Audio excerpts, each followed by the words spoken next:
Good evening, children of the night. I hope everyone is well. Um, I saw. I hope it's fine. I saw some frames dropped on the OBS, but it seems like it's okay now. Who knows? I don't know.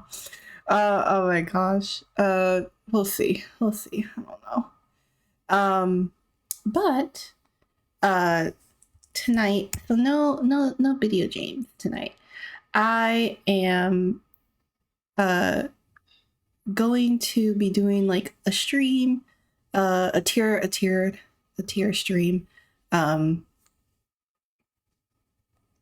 It's been a minute since I did one. Did my internet go out?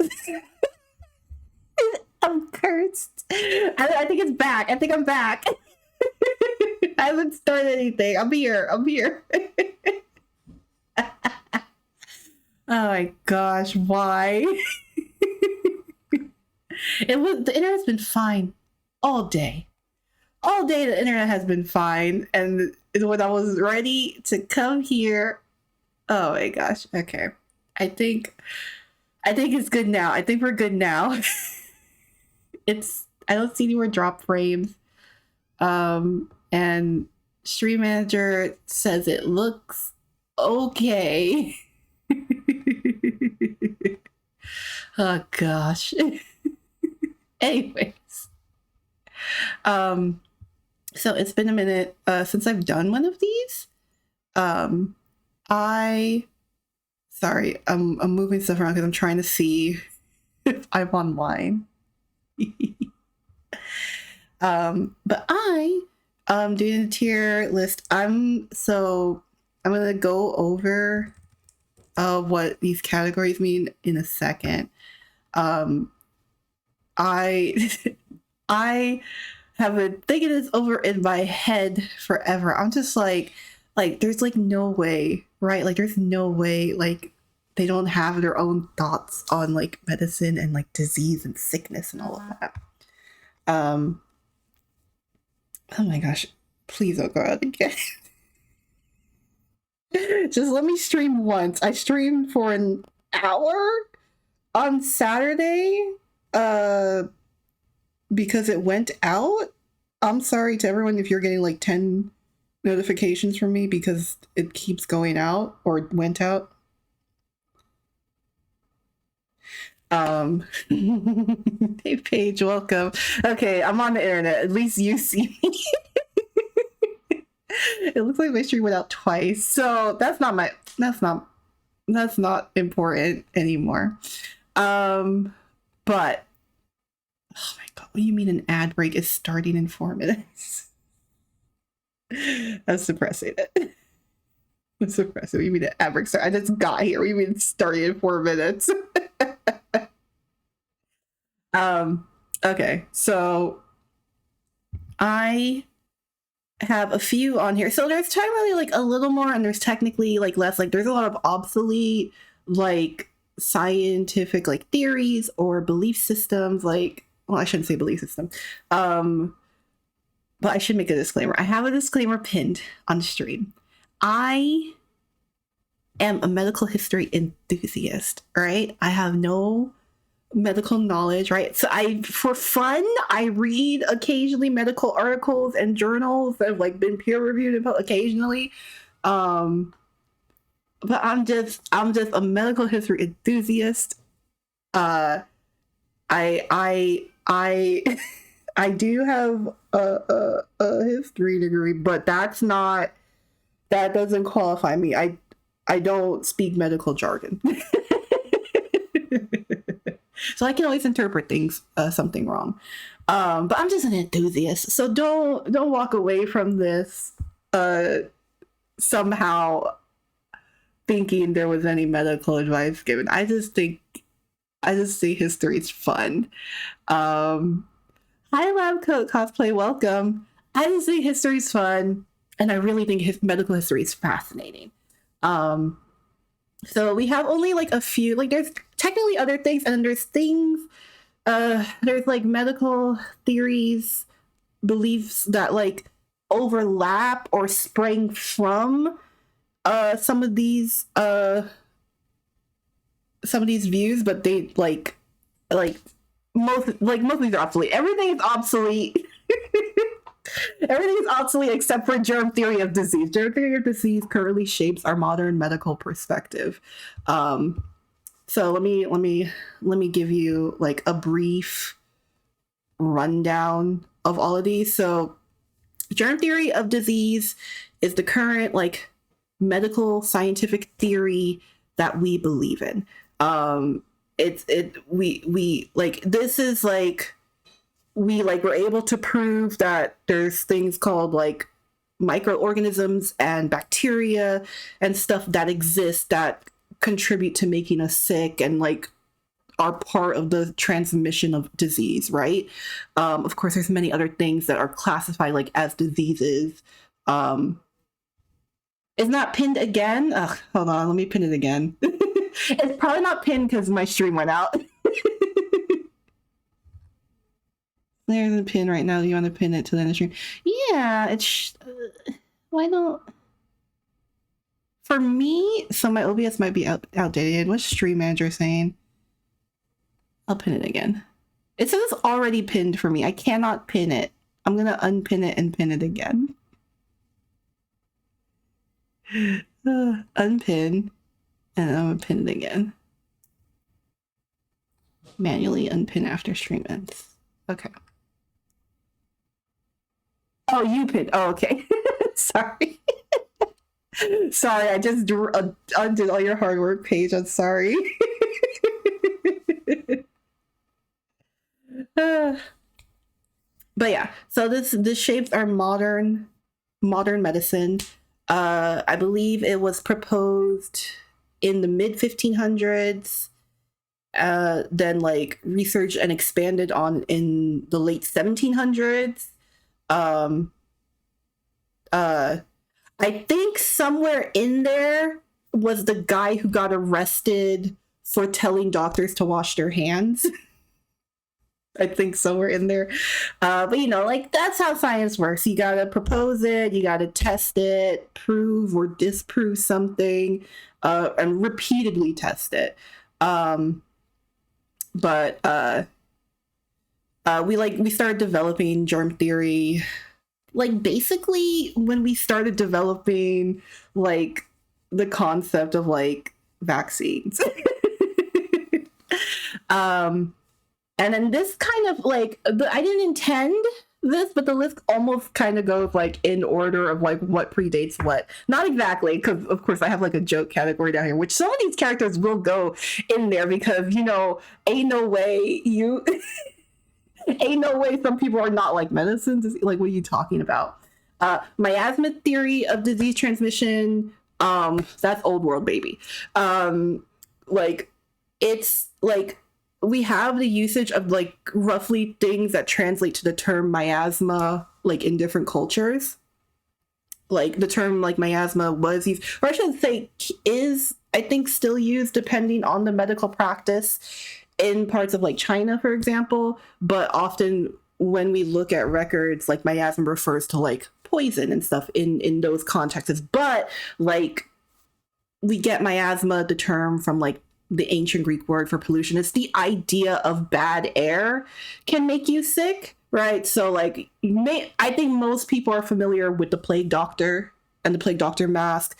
That was a profession. I'm doing a lot of air quotes over here during the Black Death. And that is because there was like plague doctor masks are like these long, isn't that just disease in there? Kind of, yeah, like that's what it is. It's the idea that bad smells, nasty things, rotten things would make you sick. And I guess to some degree, right, there is like a nugget of truth in that, right? Because we have things such as like was it nasal droplets, right? Like viruses persisting in the air for a certain amount of time, and that you can breathe that in, right? So like, but it's of course less, the definition of miasma theory, the way it was practiced, is less in depth and complex, or even to that same understanding. than it would be like viewed like now, right? Like, oh, sometimes the bad things in the air do exist and make us sick, but the miasma theory was like, you had like bad stinky water or bad stinky air, which yes can make you sick because they contain microorganisms that can make you sick, or bacteria or viruses or parasites or whatever that can make you sick. But like plague doctors during the Black Death period, they used to put potpourri. there was potpourri in their masks, and regular people used to carry around sachets of potpourri because they believed if you smelt like nice, good smelling things and covered your nose, that would keep you from getting sick, which was not how specifically the Black Death worked. I'm pretty sure, like, yes, it had some of it could be translated, like transmission could happen respiratorily, but also fleas did a lot of the heavy lifting, which is fascinating to me. Pockets full of posies. Yes, exactly. Pockets full of posies. Ring around the rosy, pocket full of posies. We all fall down, ashes to ashes. Yeah, that's haunted nursery rhyme. But yeah, fleas did a lot of heavy lifting, and we got fleas because we had natural fibers made from animal furs. There's also the human louse, so you would get it from cattle and livestock and stuff.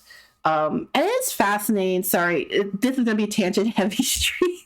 It is fascinating, right? Like, so you can have like parasites that technically do not like they're not I forgot the term, but they're technically only for like a specific like animal or animals, right? But not the human animal, right? So they behave in your body differently, right? And of course that still makes you sick because it's a foreign body within you, because your immune system is acting to suppress it in some way. But so they behave differently in our body than they would in an animal, present differently, and of course make us sick differently. Right? Lots of animals just carry parasites and they're good, but if a human gets a parasite specific, like for a pig, right? Like it's going to behave differently in our bodies. But yeah, so miasma theory is an outdated theory.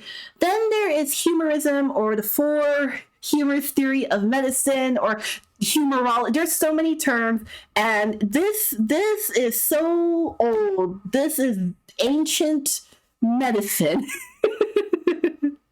And I don't have, so like, I know I'm talking about BG3, and which is based in the Wizards of the Coast 5th edition D&D universe, and they have terms like, I didn't include like alchemy in here because some of it overlaps with humorism, and also they actually say alchemist in the game, like as like a medical practice. Like you can say it to Ethel, and then unique characters that are alchemists in the game, and whether or not they believe in the four humorous theory, we'll get into that. But humorous theory is that we get a lot of terms from it. But humorous theory is that the human body, I think Hippocrates wrote a lot on this. Like even though he's considered a father of medicine, he also subscribed to the humor theory because that's all he had. Trying to draw some humor, which is yes. So.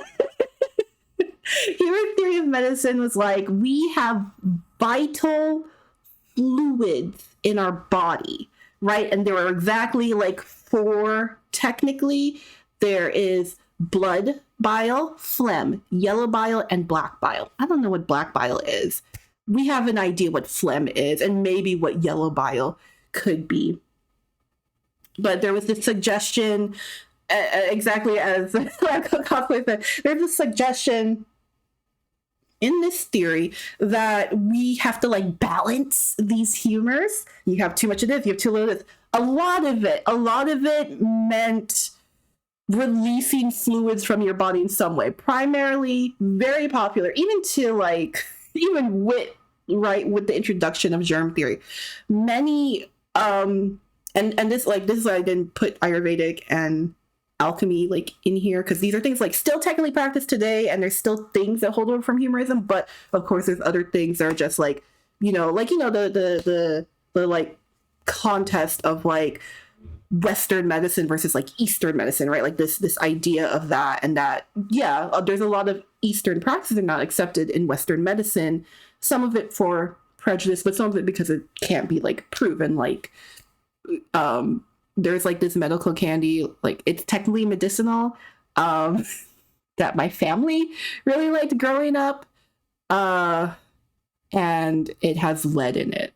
And lead is believed to be like, especially like in alchemy and other practices, believed to like be a medical substance, which we know lead harms you.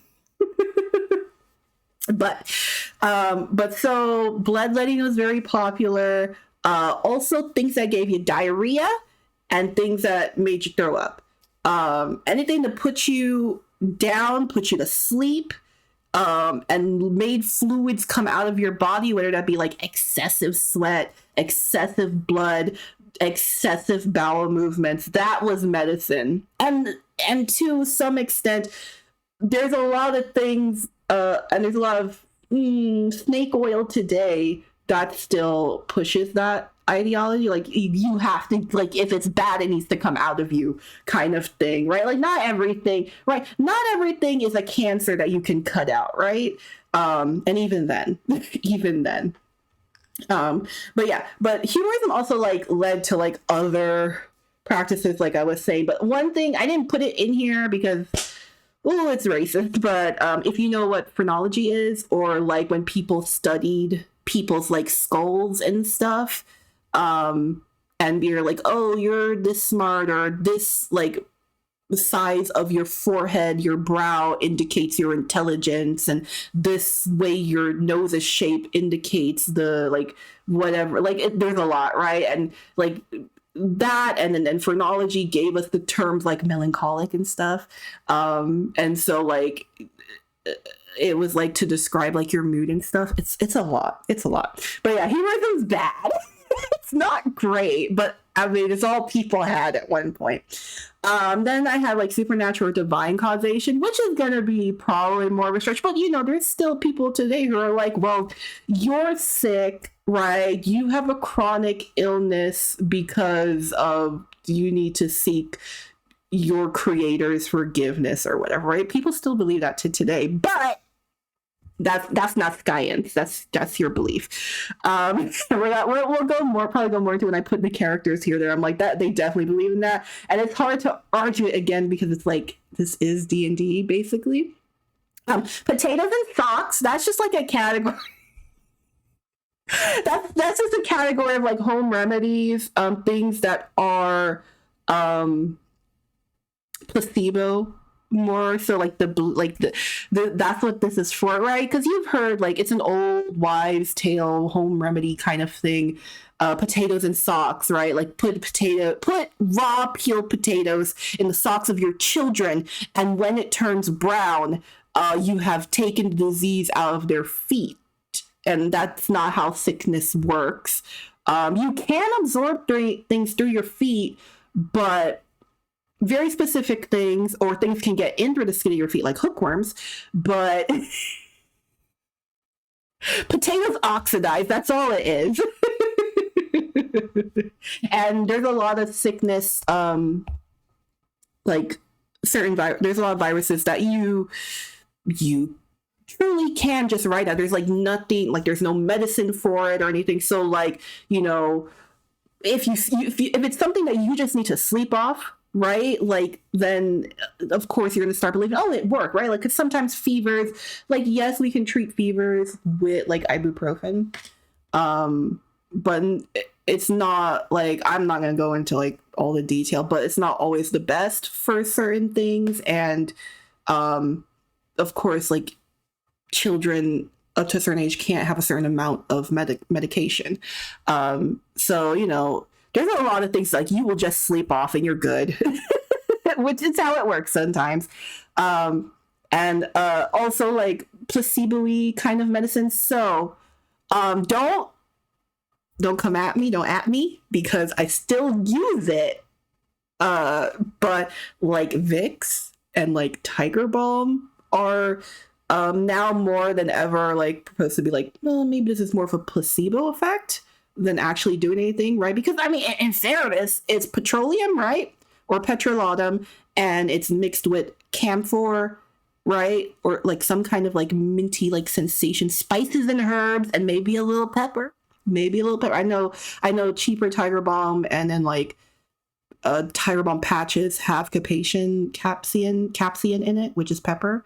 But I believe I've heard two stories, right? I heard about Vicks that the guy who made Vicks was like, oh, someone told me, like, because I think he also made Bengay, and he's like, someone told me they put Bengay on their chest and it cleared up his sinuses, right? And then I also heard that the guy who came with the formula for Vicks, I don't want to look at the name because I was getting like confused trying to figure out who was who, but the guy who came up with Vicks, there was this sickness that it's a childhood disease, not too common anymore. But it's like a childhood disease that was very common that children could at least like sleep. Like if they got rest, they would heal from it. And so he used it on like his son or like it was his nephew or whatever. And they believed that the Vicks cured him. And did you know, right? Did you know in India, Vicks is categorized as an Ayurvedic medicine? And this is because of capitalistic greed. Sorry, tangent 10, number 10. But in India, anything categorized as something that's like an Ayurvedic treatment doesn't have the same taxes on it. I think actually it's tax-free, so pharmacies and companies producing there make more money. So they intentionally categorized it as an Ayurvedic treatment. And now a lot of people around the world might believe it to be something that, you know, cures things. And I like the sensation. I have respiratory issues. It always has felt like it has helped me, but there are a lot of studies more and more coming out suggesting, well, maybe it's just placebo, maybe it's the sensation, which, like, you know, honestly, when you feel bad, sensation is not a bad thing, right? Like if something does not actively like harm you, it's not always like a bad thing. And then finally medicine disease, we'll get into it. It's fine. Like there's definitely characters I think who are just like, what are you talking about? Folk are kidding about, they absolutely can. They absolutely can. Okay. So I do have my list like kind of in order, like I might not go in order. Oh no, Midar, what are you doing down here? But I am actually going to start with Halson because he's the reason I decided to do this stream, because I have been asking this question for months. I've been asking this question for months. What theory, right, does Halson believe in, right? Because I was like, here's my thing about Halson. This man is radicalized, okay?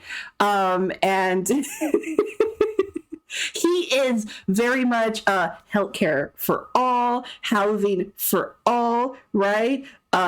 He's a healer, but if he got to get busy, he's gonna get busy. So, and he also like gives you like a druid MRI.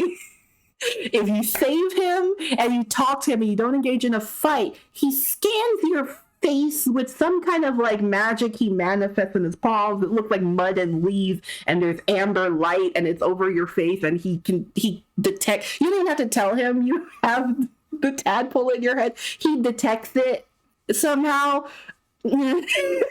So I was just like, does he just believe in the divine? But then I was thinking about it, and also, I'm sorry, I'm sorry, it's all over the place. Everything distracted me, but there's gonna be spoilers in here all the way to like Act 3. I won't spoil like the big bad, but there's gonna be spoilers for a lot of characters. I have 52 characters on this list. 52 characters.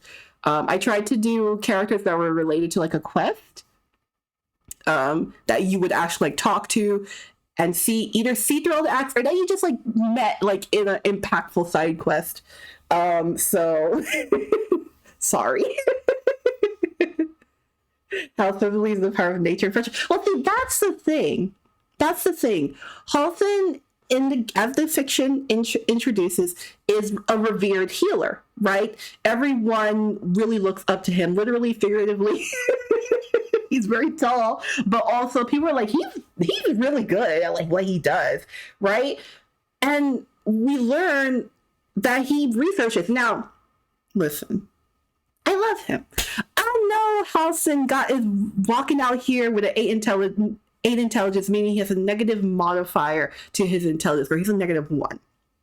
I love that for him. I love walking around in Act 3 with him and Min specifically, who both have 8 intelligence but high wisdom, right? It's like every now and then they both say some shit together, and it's like 2 pots and pans clanking together because they're of the same intelligence. It's beautiful.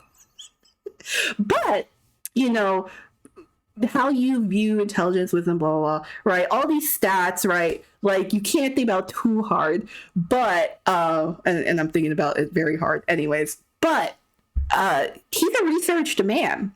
He learned, like, he knows a lot about mind flayers. And they are alien, literally alien. And he knows about a lot about their quote unquote, like, what's the term I want to use? I don't want to say that word technically because that's not true. I guess reproduction practices. Like, he knows, right? Like, he was like, your tadpole's strange. It shouldn't be strange. What's going on? And, you know, he has, like, you see evidence of his research in his little office, his little healer's office in the Grove. And, like, I think, right? Like, sure, he believes in Sylvanas. He prays to Sylvanas. He gave me a druid MRI. But I think his dedication to, like, research, I think, you know, to just, like, start us off, I think I gotta put Hudson all the way at the top. Like, germ theory of disease. I think he would believe that, right? Like, maybe Sylvanas told him about the little microorganisms, but he is a studied man. Right? Yes, he probably makes Vicks Vapor Rub. He probably does. But he is a studied man. He knows the exact, like, there's like, he has, I'm pretty sure you can find in his office one of the, like, books on the biology of mind flayers and illithids. I'm gonna put him up here because I don't think he purely believes, like, oh, divine things happen, but he's so studied. That's a fair assessment given the huge amount Clara has. Yeah, he does have. I keep forgetting to read from there. I read from my first playthrough, but in my second playthrough, I couldn't read a book without anyone being mad at me for some reason, even though I completed it was a lot, so I kept forgetting how to say it. But he does, yes, you're absolutely right. He does have a huge medical library. Okay, next, Lae'zel. I love her. I adore her. But she don't know what's happening. She doesn't know what's happening. She's like, listen, homegirl's scared. All she knows is sword. She knows sword and that illithids need to be beheaded. She's right. But she doesn't know what's happening. She's like, we gotta live in the creche and be purified. She serves a fucking lich queen of the astral plane. It was a little hard. It's a little hard to think about, I feel like, but she really does not have, like, the medical know-how. I would say, to some degree, right, a fighter knows basic first aid, but just because you know basic first aid doesn't mean you understand, like, germ theory, right? Like, even during the period of humorism, people still cleaned wounds, though sometimes they cleaned wounds in bad ways. Did you know that at one point, humorism spawned the belief system that you need to treat like with like, so like fire with fire kind of thing. So like if you had a burn like on your hand or something, they'd stick your hand in boiling oil to treat it. Did you know that? That's crazy. Poor Dr. Lae'zel got no clue. Yeah, like she was taught sword. And I love that for her. She is a very brave and confident person, but she has no idea. She has no idea what purification means. And then when you go and do the purification, it's going to kill you. So as a whole, I don't, despite like the science, astral knowledge and stuff, I don't think, and especially because they couldn't figure out how to make one of the get Yankee eggs hatch, I don't think, maybe as a whole, and I don't think Lae'zel believes in germ theory. I think at least Lae'zel, maybe not the rest of the Get Yankee, but I think she would more believe in the supernatural or divine causation of disease, right? She starts a Lich Queen, and she's always saying that Lich Queen name. She says a lot of "if Blackett wills it" and stuff, right? And I'm just like, if Blackett wills it, not your skill or anything, I think Lae'zel is gonna give into superstition. I think she's gonna start to believe things like, oh, well, Blackett is upset with me, so now I have boo-boos and now I have the Black Plague. Also, hold on, let me get my cat. My cat's here. She wants in.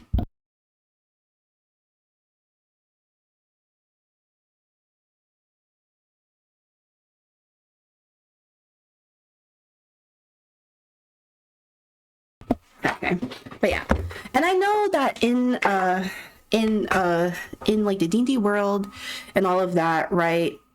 You have like this idea, well, not this idea, it's like proven, right? Like the gods, they exist. The gods answer your prayer, but they don't always answer your prayers, but they'll answer your prayers. Some afflictions are curses more than they are diseases, so you can cast remove curse. But Baldur's Gate 3 is working on his own stuff, because I'm sure many people who know the story have seen the idea, like, well, would true resurrection help Astarion, and why does Gale have a true resurrection scroll, and why does it only work on him? Because as written in the PHB and all of that, true resurrection restores you to you were before you died. And we know Astarion's undead, so would it restore him to his human form? And I think that problem is that is a table ruling situation, right? I've seen, if you don't know or you are surprised to guess, I was a fan of, I am a fan of the Adventure Zone. And they did a special, they did a special with Dracula. I don't think they called him Dracula in the show, but it was special. They were in a vampire. They were in Castlevania, and Justin's character is a transmutation wizard. He used his stone that can remove curses and remove the vampire curse from Dracula. So that's table ruling, I think. However, remove curse is like technically does not work in specifically the book setting for, well, in Barovia for Curse of Strahd. Technically does not work there. So, I think the issue is partially table ruling and how you read it if you're going to allow it. And also the gods are wildin' in this game, honestly. They're wildin'. I'm just like, y'all play too much. Except Celeborn, he's my favorite. Next, Shadowheart. Shadowheart's interesting. I wanted to say that she would believe in supernatural or divine causation, but I was thinking about it. I know she has amnesia. I know this, but she does come in stat as a cleric. She has decent intelligence, right? Which is, again, is not equal to being a learned person. Twitch is jank. Finally let me connect to chat again after a day or two. Oh no, Piero. But thank you so much for coming in. I really appreciate it. I'm sorry you've been having trouble. But I think Shadowheart actually does not believe in supernatural divine causation. She was taught how to torture people. And of course, someone who was taught how to torture people would know how to keep someone alive long enough, right? However, I don't think necessarily someone who knows how to torture people believes necessarily. Hi, baby. Sorry, she's headbutting me and getting stuck in my chair. necessarily believes in the germ theory of disease, right? Because just because you know to clean a wound doesn't mean you know exactly why. You just know that sometimes if you don't clean a wound, it gets worse and you may get a fever, right? But maybe you don't know why or how to fix it, right? And she has of course, more of a reliance on her divine ability to heal more than anything. I do think it's possible, but I feel potentially that our little spy cleric more than humorous. I don't think she would believe in humorism, especially because why would Lady Shar be teaching you about melancholy and being like, ugh, his Shar is definitely girl, he's weak, that's why he died. But I think would be a step above miasma theory of medicine. Doesn't fully understand maybe the causation, right? But understands enough basic things on how to treat certain things, right? And then would rely on the divine ability to heal more than anything. But I don't think humorism, because I think that would be that'd be hilarious if she believed in humorism, but she doesn't strike me as someone who's I'm coming at you. And why do I feel like someone has a line that's joking about humorism? I feel like that's a line someone jokes about, but I can't place it. But it feels like Shadowheart. Okay, Astarion. Interesting. Listen. He's undead. What does it matter? Everything about him defies the definition of vampire spawn, but I guess that's because of the tadpole, really. But I'm thinking about it, and I was I wanted to, because Astarion has the capacity, right, to be a very learned person, and he technically is a very learned person, right, a very studied person, because he was a magistrate. He's not just blowing air. Sorry, I'm gonna say that a weird way, so I'm not gonna say it. But he's not lying. He was a magistrate, but over 200 years ago. And he'll tell people about folk remedies just to troll. Yeah, I think he doesn't believe in folk remedies. But I also think he's a little bit of an old man, right? All right, welcome me, right? He hasn't had the time to study, right? We know he wasn't allowed to truly and freely engage with the outside world. He does like to read. We know this. He has the capacity to be a well-studied person because, flavor-wise, his default subclass is Arcane Trickster, right? Which takes from wizard spell list, right? And the wizards are the learned arcanist, right? They're the learned practitioner of magic. So I think he's very well read, but I think his information is outdated. I think his information would be outdated, right? Especially as a magistrate from 200 years ago, and everything that's happened, and he's just trying to get it together, right? So I think he believes in some kind of medicine, right? Though, who's he going to practice on? Not himself. He's undead, but he doesn't believe in folk remedies exactly. But I do think because of the ritual that happens in Act 3, which does work, technically speaking, it does work. I think he would have outdated knowledge. I think he would be a humorism guy, though. Because also he's a little cruel, right? I mean, until you soften him up, he's a little cruel. So I think he would be into the bloodletting shit, right?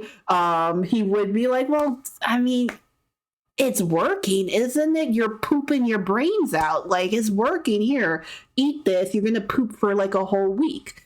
So I think he would be in the humorism theory again.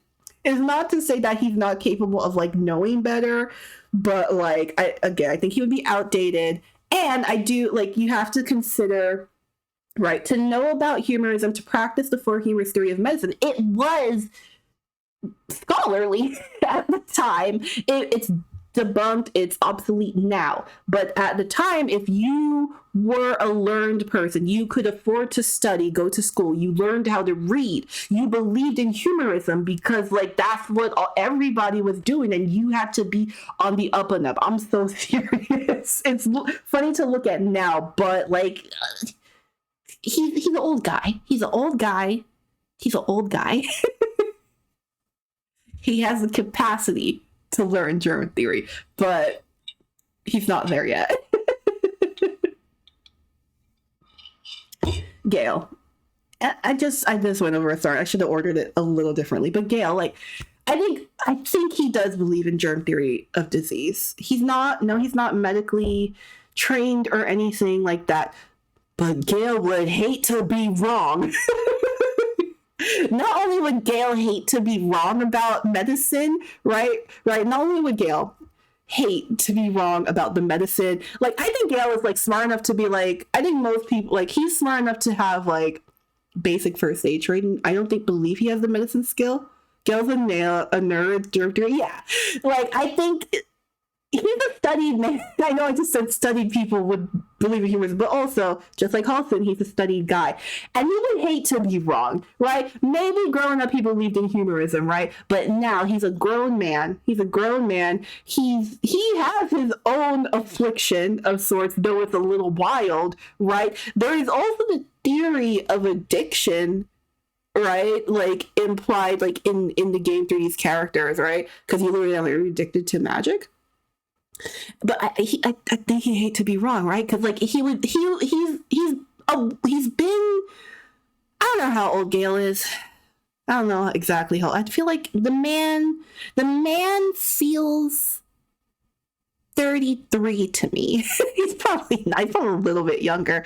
And I'm not exactly clear on the timeline of like when technically experienced a little ascensionism with Mistra fucker, but I didn't say I didn't put any gods on here because like that's not fun. Like they know shit, even if they're stubborn and they're nasty.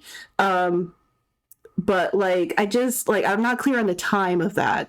But like he been around. He was out there in the astrals with the goddess learning things. He's known things. 700 years old. He feels like a Kachi. Here. Well, now he's just a guy. He's sick of being mundane. But yeah, I just think he's so well read, and he also knows a lot about illithids and stuff, and he's so well read. Did you say Gale seems he's in his 30s? Yeah, he feels like he's in his 30s. He feels like a man who's like lived through his 20s. I could be wrong. I don't know how old he is. I know Shadowheart is 40. She says that with her whole mouth, but she's a half elf, so she's still quite young. We know Starion is like 200 plus years old, right? He was probably in his late 20s, I think is the estimation. No, sorry, not late 20s. He was like estimated in his like as a full elf, like in his 80s, which is young for an elf, but not a child. We know Halston is 350 years old. Exactly. We love that for him. But Gale feels like he's in his 30s because I feel like he's a man like with a lot of regret. I know he's a man with a lot of regrets. He's on the edge. But 30s and up does not stop you from being reckless. It really does not. He's a little reckless. But I do think he believes in germ theory disease. I just think he would, if anything happened, he would hate to be wrong. But that's not to say there's other wizards on this list. It's not to say they're in the same boat. But Gale has a sense of humility and shame. He would be like, well, I believe in miasma theory, but you've convinced me. and then maybe like he's like Halston, how did you scan our brains? Can you show me? And he would like figure it out. I believe in him. All right, Will. Oh, my darling Will. Now, listen. I love Will. I adore Will. Will is 24 goddamn years old. He's so young. He's 24. And he hasn't had time. He was 17 when he set out on his no good, very bad misadventure of life. And he is a noble. Right. He is a noble. Mizora has whispered secrets aplenty into his ears. I know this. But I don't. I know his daddy taught him how to use a sword. I know that he used to read his dad's little smut novels. Very cute. Love that for him. But I don't think he believes in germ theory. Not like just like out of like, ugh, what are you talking about? Like just out of just like, he hasn't had the time to sit down and think about it. He's also a warlock. He is the least, he's the least like lined up to be someone like, who's had the time to really think about it, right? Because like, I mean, depending on it, flavor wise, a warlock can steal great magic, right, from somebody, but they're not the practice arcanist. They're the arcanist who's someone's sugar baby, unfortunately. I say this in the same sentence as Will's name, but I hate it. But I do feel like he would have also have outdated knowledge, and he's not really thought about it, right? I think he knows basic first aid, but I think he would have outdated knowledge. I don't think he would be into the gross stuff is the thing. So I think similarly to Shadowheart, he would have outdated knowledge, but I think he would be a miasma theory guy, right? Because it does make sense. At this point, they all camp. Right? He knows that he needs to boil his water, and he knows not to drink from the stinky well full of people bodies at Auntie Ethel's tea house. And so I believe he would think miasma theory. Heroism's going to be interesting when we get to some of these characters. Karlach. I love Karlach. I love all these characters. I do. This is not saying they're bad. Karlach had an unstable upbringing. She has a freaking devil engine for a heart. She has been in a war for over a decade. She hasn't had to think about a wound properly because her body probably just like cauterizes it like immediately. She's probably like fine. I know you can decapitate her, but like I'm just like, Karlach probably doesn't get like sick like that. She probably like her body probably like cauterizes wounds and shit, right? Like parasites probably like can't like live in her body, except for the tadpole. But the tadpole, as we know, is encloaked with magic. So that's the difference. That's the one parasite that can be in Karlach's body. But I think Karlach would very much be a potatoes in socks person. Karlach, my dear. I think she would very much be a potatoes and sock person. Why? I think she believes in like home remedies, right? At most, right? Like if not just like walking off. She has that time to think about. She's not a combat medic. She is also dumb as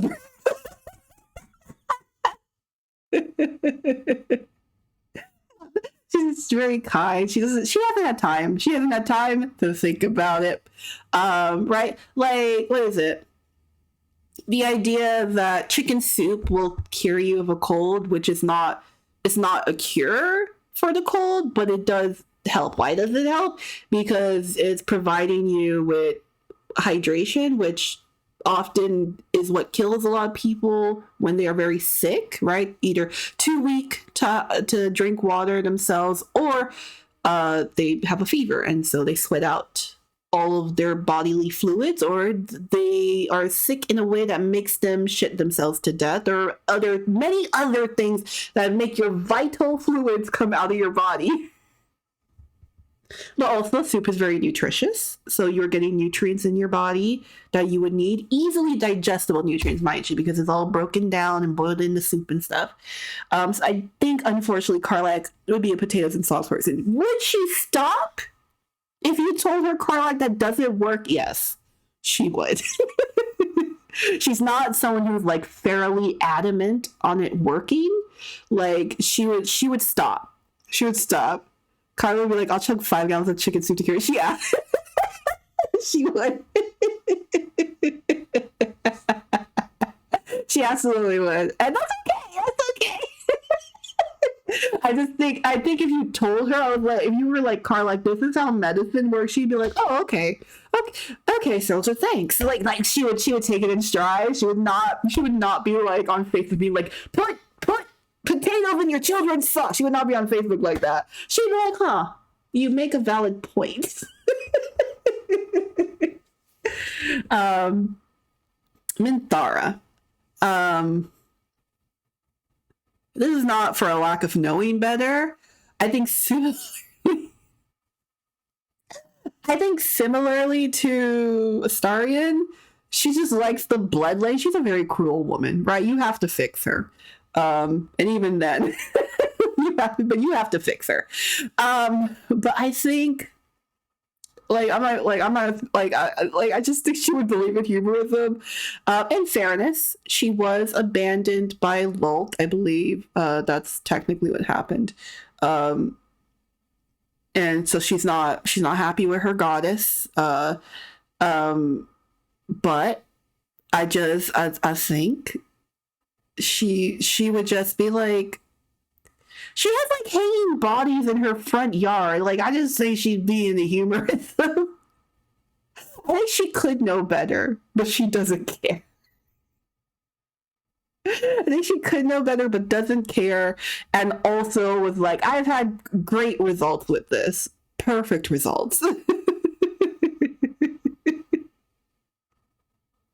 don't have too much to say on them because I haven't played with Minthara much. Most of my knowledge of her is she's a great character. I cried because, well, I almost cried. I didn't cry, but I almost cried. I was looking at her epilogue scene, specifically if you play Karlach Origin. Insane that they wrote that. It fucked me up so good, y'all. It was so, her line and then the actress's delivery is so good. But it really shows like what's so great about her character. Like, yeah, she's a cruel person, but like when she like believes in someone, believes in you, cares about you, like the strength of her convictions, like you could not shake her. It's like really good. And it really shows like her growth as a person, healing from the trauma of her spouse being killed, and then her just be like allowing herself to like fall for something. It's so good to me. It's so good. Her character is so good and could have such an interesting redemption arc. But anyways, that's not the point. I just think, as much as I know her, humorism would be her thing. Just because she's just like it worked. What are you talking about? A man was sick and let out all his blood. He's not sick anymore. He's not complaining anymore. So true, Paige. Okay. Oh gosh, this is so funny to me. Okay. So not really a companion, but a camp companion you can have. Volo. Volo Vandertham. Listen. He's gonna, I have to put him in humorism. I have to. Why do I have to put him? So Volo's old as hell. But he considers himself a man who knows a lot. He considers himself to be quite intelligent. He does not question himself. He does know a lot. He knows about ceramorphosis. But contrary to Halfin and Gale, who have more information, yes, exactly, he's like, yeah, I'm gonna stab your eye out. He's like, he's like, I'm pretty sure it'll work if I go behind the orbital socket, right? I could just get it. It's just chilling behind your eyeball. That's all it is. Like, it was chilling behind your eyeball, you would know. If it was that simple, it would have probably popped out or something. There are parasites that you can get in your eyeball itself and that you can see in the eye, but that's a whole nother thing. I mean,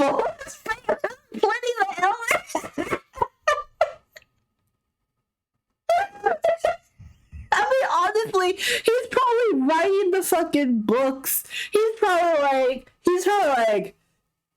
oh, do you have body louse? Well, I have the perfect remedy for you. Shave your head and throw the lice-infested thing into the temple of Seluna, and she will cure it. That was an actual Pliny the Elder cure for head lice. That was one of his remedies for head lice.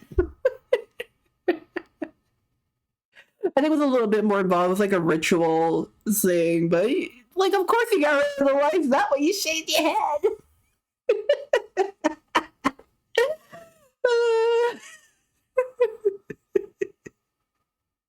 Yeah, there's no question about like starting and Thor are different because they're like, I could know better, but I don't care. I like the cruelty. Volo's like, no, absolutely not. This is the way. It's perfect.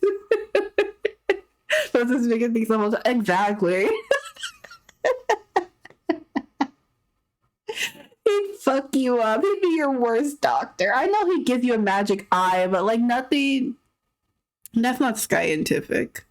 That's not scientific. He enchanted it. That's not science. Also, he's a bard, so he's just like, he's made of bullshit. Bards are like simultaneously arcane and divine casters, right? Because like you get magical secrets and blah blah blah, but they also have the capability to heal, which most wizards do not. And it's a lot of bullshit over there. Let's see, Jaheira. I don't have to waste much time. She's also a germ theory of disease kind of person. She's definitely someone who would make fun of like home remedies or like humorism or miasma theory. Yeah, she's like more like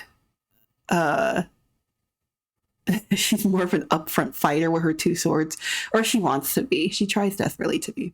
But like, I just think like she would know better at this point. She's like, what is she, like 200, 170, 180? I don't know. She's a half elf. But she would know better. She would have learned things. There's harpers of many walks of life. And she also, this is a spoiler factory. She also, whoopsie doopsie. Okay. She also is quite well researched. There is a ritual that she was considering doing that you can find out about that would extend her livelihood, free her of disease and such. You know who I didn't put on here? Oh man, I'm so mad. There are 52 characters on here. You know whose face is not in here? Kaga. I just hate her so much I removed her from my mind. For brevity, Kaga believes in supernatural or divine causation, and she does not have the ability to know better. That's all I'm saying on her. I was like, man, I was just thinking to myself, man, druids are so cool. They're so smart. And then I was like, shit, I didn't put Kaga on here. Jaheira 100% in germ theory. After 150 years, she'd know. Yeah, like she is also capable of shame, great shame and humility. She would learn. Even if she at one point she didn't believe it, she would learn. And she's got kids. So she'd have to figure it out. She'd figure it out for sure. She'd be like, damn, every time these little runs are sick, I'm sick. And then she'd be like, oh, they sneezed on me. Okay, wait, I have to do this in this order. Hold on. Come this way. Okay, Minsk.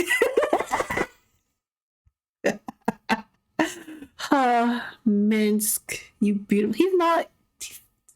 I love Minsk. I have to put him in potatoes and sucks. I'm like obligated. I can't hear him. I can't hear him being upset with Gale. I know Gale's got a little wizard hubris. He is upper class kind of guy. He is annoying sometimes. Minsk could punch disease to death. You're absolutely right. And I'd be the first one in the last row. No, because I think Minsk. Minsk has been around here too long to not know that there's definitely something to do if you're sick and stuff. He reveres what are they called? Waklaria, I think it's said, who are like witches in his homeland, very powerful, and like you protect them and stuff, right? But they're also capable of being healers, and he eventually calls Jahir his Waklaria, or trying to. She's not having it, right?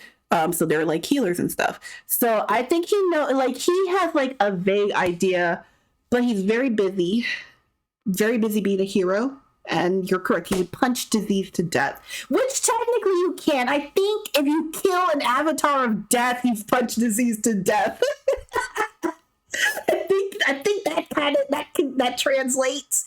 But like, I do think he would just ultimately just be like, nah, home remedies are fine.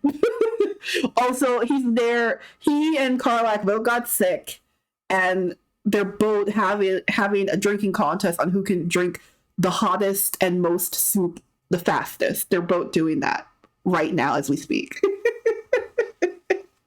So they're like, there's something there, but I would, and I don't think technically true. And I don't think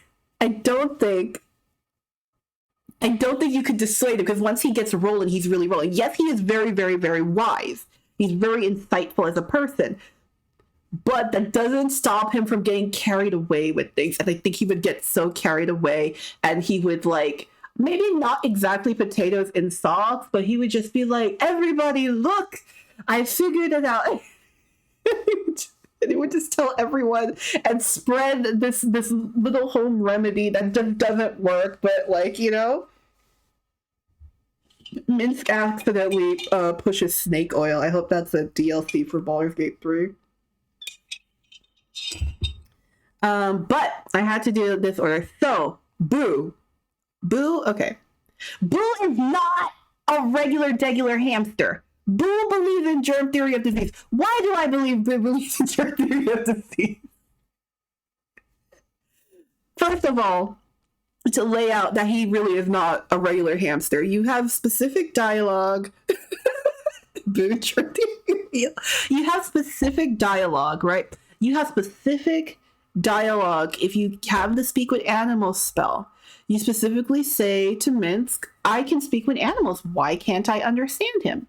This leads me to believe that both Boo and Minsk are speaking an outer planar language together, right? Because why can't you even check, right? Why is it like I think he's speaking space hamster. I do believe Minsk when he tells me he's a space. I haven't played Baldur's Gate 1 or 2. I'm not going to, but I do believe Minsk when he tells me that this is a space hamster, because there's something going on with this hamster. This hamster knows a lot, okay? He's quite old. I know they were in stone for like 100 years, but I think Boo knows a lot. He's always, right? Like when Jahira is not around, Boo is keeping Minsk in reign. Yes, Boo is bloodthirsty. This is true. He has feasted on godflesh and he cannot be contained. But he's keeping Minsk in line most of the time. He wasn't so, yeah, they were like petrified. Like, you'll get the story on it. Minsk is a regular human. Yes, he's a ranger, which are badass, but he's a regular schmegular human. He's not blessed divinely or nothing. And rangers don't have all their spells. But anyways, but yeah, they were petrified in stone. It's a whole thing. You'll learn about it. But Boo was in there too. And that's why he's still alive. Although, and Lae'zel confirms, so she hasn't confirmed that Boo is a space hamster, but Lae'zel confirmed, I don't think she's joking. Lae'zel don't seem like the type to bother joke, and she don't have the time. She's busy. But Lae'zel confirmed, she's like, yeah, there are space hamsters. We eat them. They're delicious. Although I've never seen one like Boo. And I just believe Boo is something special, but I think he has a lot of knowledge, right? I think Boo might be quite long lived. I don't know how long prior to being stoned. I don't know how long Boo's been around, but hamsters live to like, I think at most can live 8 years on average. There's something on with this hamster. And I believe he knows about germs. I believe Boo has used a microscope before. I believe he's quite capable if he hasn't. I thought it was a plot hole that he was human, who was no, yeah. You have to get like dialogue from Jaheira and Nine Fingers Keen. There's something going on with Boo, but I think he knows. I don't even think it's a matter of like he's like a studied hamster. I just think he knows things. And perhaps it was the godflesh. I don't know. I believe, listen. I believe all the gods in the universe, right, of Baldur's Gate believe in germ theory. But I think much like Astarion and Minthara, they don't care. They want to do shit. Also, they're just like magic that does weird shit anyways. Damon! I think I love Damon, my beloved. What's going on with him? Why can he detect infernals? Like, it's not fully explained, but he can sense people who are infernal, not necessarily like infernal heritage, like just an infernal. You are from the hells. He can sense infernal iron.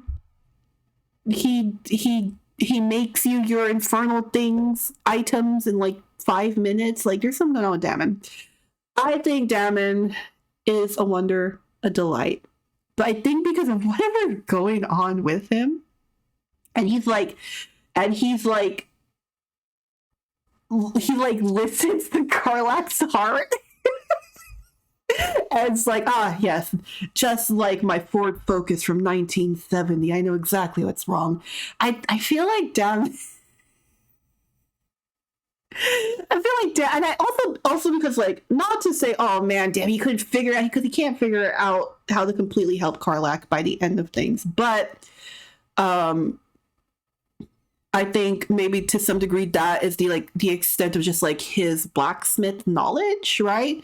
So I think Damon, more than anything, if it comes to like disease and stuff, if it's not his wheelhouse of smithing, I think my beautiful boy, my angel from the hells, I think he believes in supernatural or divine causation of disease, right? Like, he's not really sure what's going on with humorism or like miasma theory, right? And that's not to say he would not subscribe to these, but he's not totally sure. But he's just more like, I've been in the literal hells. The gods do what they want to do and blah, blah, blah. So I feel like he would start to like just like subscribe to that belief that, maybe I was cursed, so that's why I have a fever. Well, he was like super in hell, wasn't he? Maybe just picked up some stuff. Yeah, but like, someone explain it to me. Preferably, damn it, explain it to me. He probably doesn't know. I have to put. Sorry. I have to put someone. I always thought there was more going on with him. Like maybe he's not a tiefling; he's a repentant devil forge master. Something's going on with him. He said he was. He said he was a tin and copper smith. Um, before Elturel fell into Avernus. Um, and then he was forced to join the Blood War and make infernal designs. So, like, I think he is a tiefling. I think he's actually. I don't think he's a. I feel like he might be a Mistopheles tiefling, but either way. I could be wrong because they do the color coding on the tieflings, like for their infernal heritage. And I think all the Mistopheles ones are blue-ish, blue-purplish. It doesn't matter. But he's definitely a tiefling, but something happened to him when he got sucked up in super hell. Next, for finally the first person for medicine disease is Grandpa Withers. Hold on, let me scroll it down a little bit so you can see. Okay, Grandpa Withers. Why do I believe this? So he's also like a lich god, whatever, but death like kind of means nothing to him. I think he knows, right? But he's the scribe of the dead. He bookkeeps for the dead. And I think he knows better. I think he knows all, right? He's the guy, he's out here talking about the wheel of fate, and it's spinning and telling you the weave will take care of things, whatever that means conceptually. He's a god of death. He knows everything there is to know about people dying. Yes, he is a god of death. He is, spoilers, Jurgle, but he exists beyond that, right? Like, no, he doesn't want to explain it. He doesn't want to explain it to you. He doesn't want to explain it to you. He knows the rest of these don't matter. Miasma theories of potatoes and sauce. He knows that shit doesn't matter. He knows germs exist. He doesn't care. He's beyond that. He's a god of death. You can't kill him in a way that matters. You cannot, and he doesn't care. He is ambivalent to it. Like, he's just nothing. He doesn't care. He won't tell you. He wouldn't share his secrets of the universe with you to help you with disease. He doesn't care. He's just like, what are you talking about? I just will people back to life. What are you talking about? Medicine and disease. What's that? People die, and then I bring them back if I want to. That's him. That's Withers. That's why he's the first one in here. Next is Auntie Ethel. No bones about it. Humorism, because she likes it. Nasty in her tea house. Oh, nasty. She knows, right? Like, sure, miasma theory, maybe, but she's putting curses on people. She put somebody's eyeball on a stick, and it tells you, it's enchanted to tell you shit. She eats a child to become pregnant. She's got nasty fae magic, okay? And she likes the humorism. It doesn't matter what she knows, right? What she believes in is cruelty. She believes in cruelty, and humorism is very cruel, okay? That's all it is. Roland. Should I I had them like kind of in act order, but I'm going to do them together. Okay. Roland, I believe he has much wizard hubris, but there are a lot of steps to take for you to help him. There are a lot of steps to take and circumstances for you to help him. So he may never grow out of this. He is quite cocky when you meet him. And we eventually learn why it's like compensating for the abuse he suffers. But I think, like many wizards, they believe themselves quite learned, quite smart, right? Full of hubris. So much hubris. This bad boy can fit so much hubris in it. I don't think he believes in heroism. I think he's like of the school of thought, right? Like, this is like being disproven. This is harmful, right? But like, the hubris will not allow him to believe in tiny little microorganisms that make you sick. I believe he believes in miasma theory, right? He's like, there's definitely things that he's like, things can make you sick, but there's no way it's nothing we can't see, kind of thing. I think that's like kind of where he's at. He can learn. He can learn about germ theory. I think he can. I think Act 3, freed Roland can learn about germ theory. Any other version of Roland is sticking his guns in miasma theory. Just like, you have to like see the thing that can make you sick. The bad smells are tangible.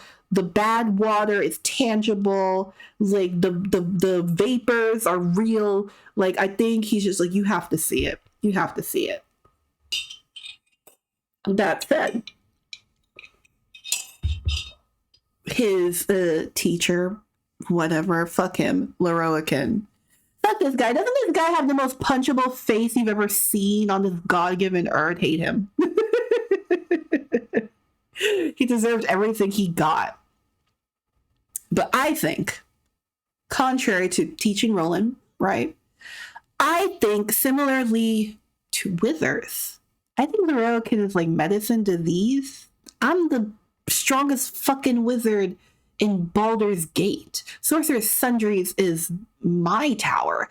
I'm the guy, the premier wizard, the arcanist, the arcanist. There's no cut above me, right? And I think he's just like, that doesn't matter. I'm a wizard. Elminster who? Elminster who? Yeah, like that's the right. That's the super valid necromancy run. Keep rezzing Leroican and killing him.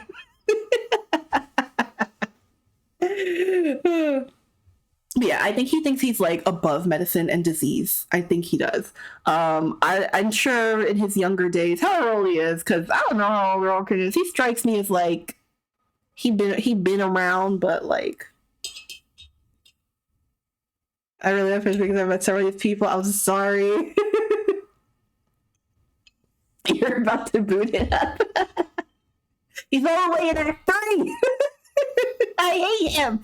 Kill him on sight. Anyways. But yeah, I think it's more so like he doesn't know better. He doesn't care to know better. He's just at that point where he only thinks about himself. And he's a very powerful wizard. He's such a powerful wizard, he links elementals to his body, and they give him resistance. I don't know how that works. So he doesn't care. He's like, medicine, disease? No. Wizard, watch this trick. Mizora. Mizora's a devil. Or is she a half devil? Who knows? I think the premier fail woman that she is, she could know better, right? She has access to Zariel. She could know better. And it's not for a lack of caring. It's the purposeful... Sorry if you hear my cat. Yes, baby. Hi, baby. Do you want to leave? It is the purposeful use of fear in the hells, being a devil. I think she believes in divine causation, right? Because she's also out here putting hexes on people, doing little curses. I think she's of the supernatural belief. That's just like, well, you know, if Zariel wills it, you will get sick and die. There's no other cure for it.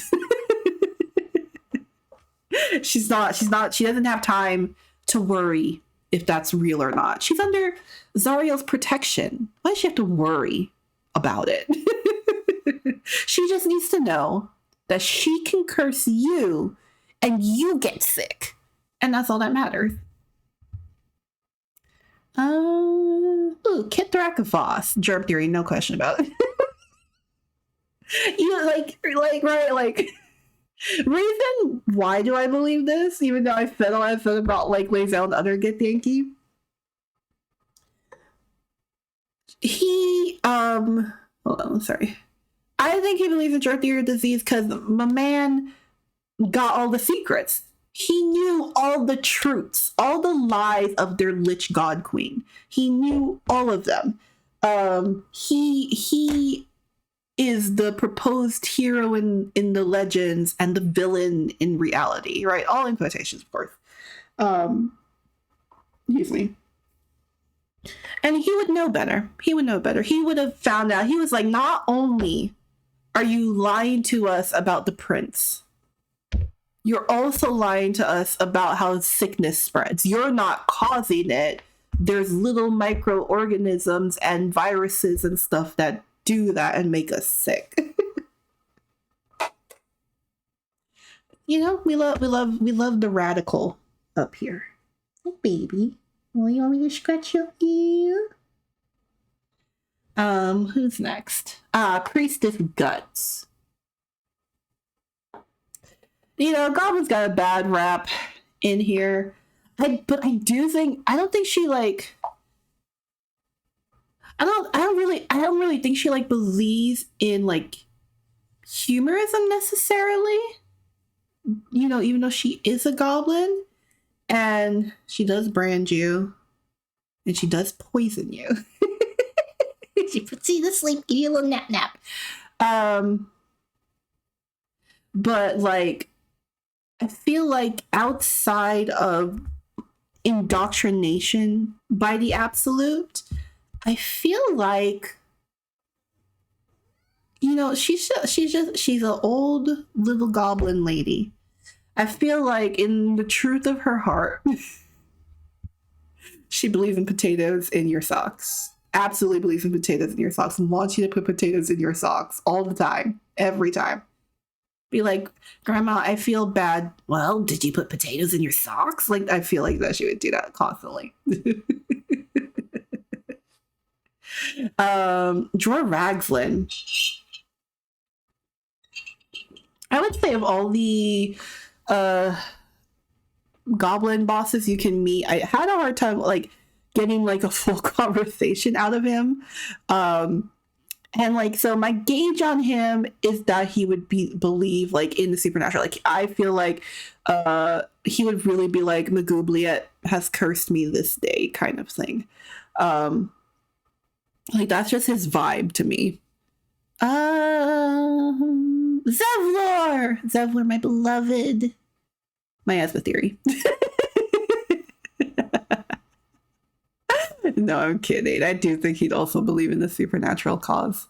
I think that because he is really hung up on the paladin thing, which is, I mean, fair. That does give you all of your abilities, and you've been a pally for so long. You led the fucking Hell Riders, you icon. But he has terrible survivor's remorse. And I think he would just believe in like supernatural causation, like pray away your sickness kind of thing. Not to say he's not capable of a little first aid, but I just, and there's nothing that and also as a paladin, you have the ability to remove diseases, like minor diseases, and heal people with your hands. So gonna paladin the shit out of the disease. Yeah. He's gonna smack it so hard, and then he's gonna cure it with his hands. He's an oath breaker. He still has divine power, but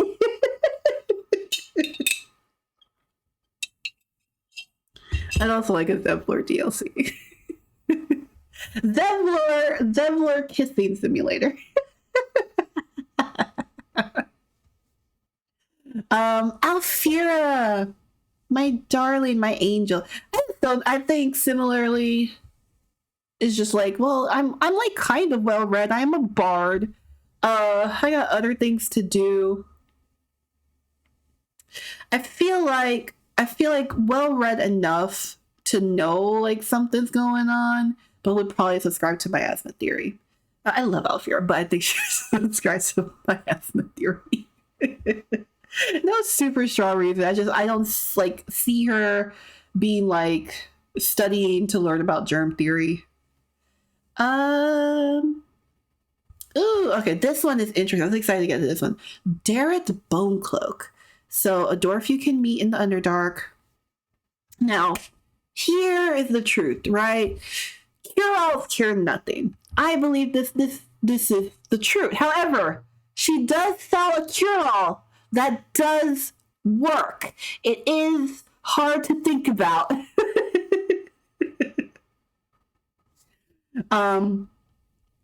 They are I think when you go to their store in Act 3, it says alchemy?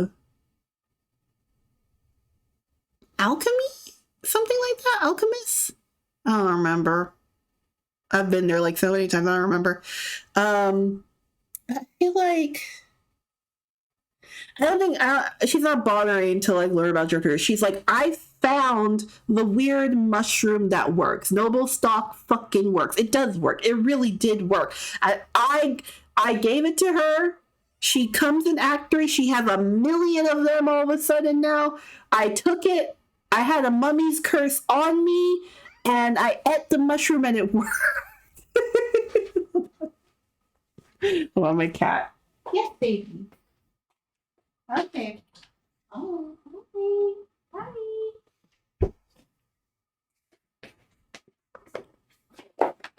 So it is a little difficult to place her.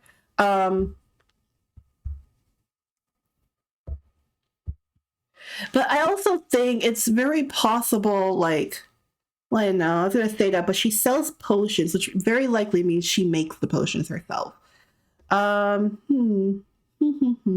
She sells noble stock. She sells health potions. I think she's technically an alchemist. But alchemists would make you swallow mercury. It would make you swallow mercury. You think she puts leads in the health potions? I think she'd do humorism. I think she'd believe in humorism. Because she would be focused on the thing that has like physical results, like immediate physical results. And again, she sells a cure-all, so even if she knows how to make it helpful, she knows how to make you. Sorry, I have my straw. She knows how to make you some really good Gatorade, which is, I feel like health potions are akin to Gatorade or coffee. Sometimes she knows how to make you a health potion, but she's not focused on the deeper meaning or cause of a sickness. Similarly, Auntie Ethel, the first time she meets you, she's like, here you go, drink this health potion. There you go, fix you right up. So I feel like that does add more to the theory that maybe health potions are more like a caffeine boost of some kind. And not just like, oh, it'll help close up your wounds. I feel like it's some kind of energy drink. Right? If you think of health points, it's like energy points. Omeluum, my beloved Omeluum, the only illithid I like. Omeluum is a scientist. He is a scientist. He is part of the Society of Brilliance. Gotta put Blurg and Omeluum together. Cannot separate them. They belong together forever. But Omeluum, oh my goodness. He knows a lot.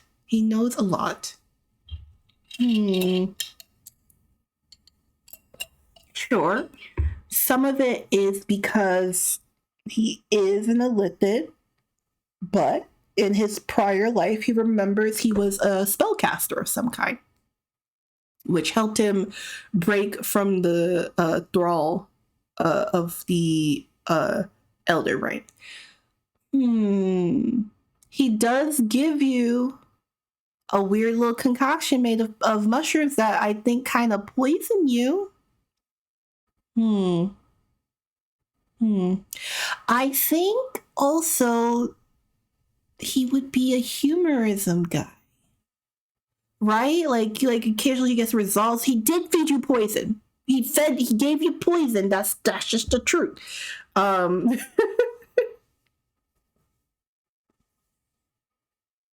He made you make a concoction of mushrooms. I think he's capable of learning about germ theory. I don't think he's there yet because he did give me the poison mushroom drink. Blurg is a smart hobgoblin. He is. I think Blurg is like, whatever you say, Omeluum, you know the medicine a little more. I can't separate them. They're besties. I can't. But I do think they both believe in heroism because they can see physical results and would make you eat poisonous mushrooms. Ooh, where's your wife? Hold on, put you together. I should have put Alfira and Lacrissa together. Lacrissa, my beloved. Whatever Alfira says. Actually, I think because Alfira is so focused on music, I think because Lacrissa is the survivalist, it's whatever Lacrissa says.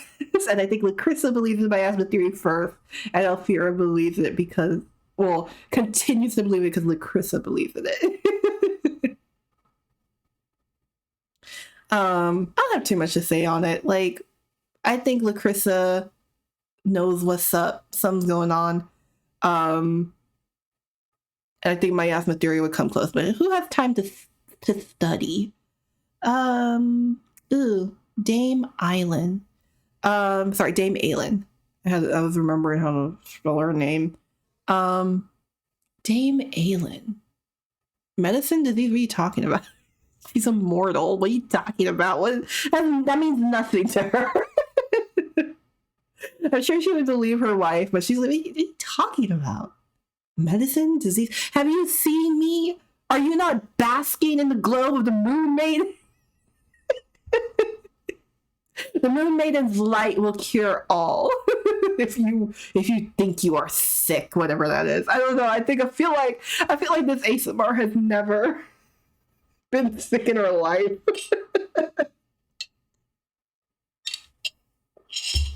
Isabel, on the other hand, all the way on the opposite spectrum of her wife.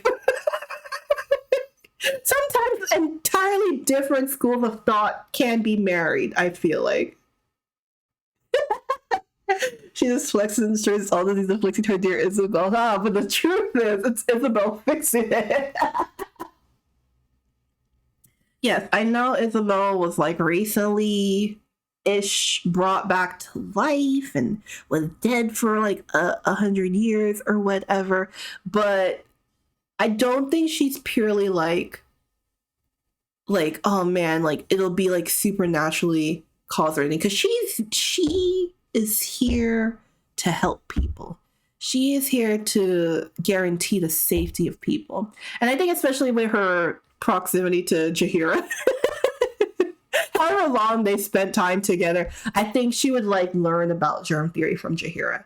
Right? Like maybe she was like all the way down here in like supernatural causation, but then she was like, maybe you have something going on here, Jaheira. So I think, a couple of things factor into her learning about germ theory. She like believes in it. And I do think because of how much she doesn't want her wife to be her, she's like, I have to learn about this, because I don't think, actually, she says it. She says, she says Dame Aylin can be harmed. So she's like, I have to have a backup plan. I haven't seen her in 100 years, but she can be harmed. Oh, Marina is an interesting one. Marina is interesting. I think, I think, like, sorry if you save her, you don't know this could happen. Marina really, like, steps up and, like, really makes me proud by the end of not the end, but in Act 3. Because she helps you with on Tieto again, and this one's a little hard to think about. I think Marina, she hasn't had time. She hasn't had time. She's very pregnant. That's a lot. But she did study, and she studied how to stop a hag from doing what they tried to do to her baby. But it's a weird thing that makes a hag yak up whatever she's ingested. So I think, like many, capable of learning about germ theory. She hasn't met anyone who knows about germ theory. She hasn't met anyone who knows about germ theory. But she's researched things that get to physical results. I think Marina believes in humorism right now. I think she could get there. And they should get there. But she believes in humorism, I think. Especially with the thing for Ethel. Just, gross. I mean, I'm thankful they don't animate it, the throwing up part, but it makes the hag throw up. Raphael. Stupid little man. Raphael. Let's see.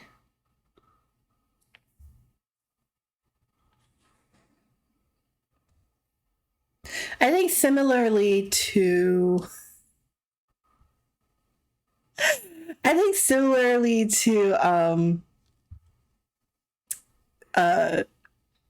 Withers, he's just like medicine. I'm above that. That means nothing to me. He is a devil prince. He is. As described by Harley, he is a naughty boy. I think Harley, not yet. Don't come with me. Hold on. Stay there. Release yourself. I think he thinks he's above it. I'm sure there's gotta be.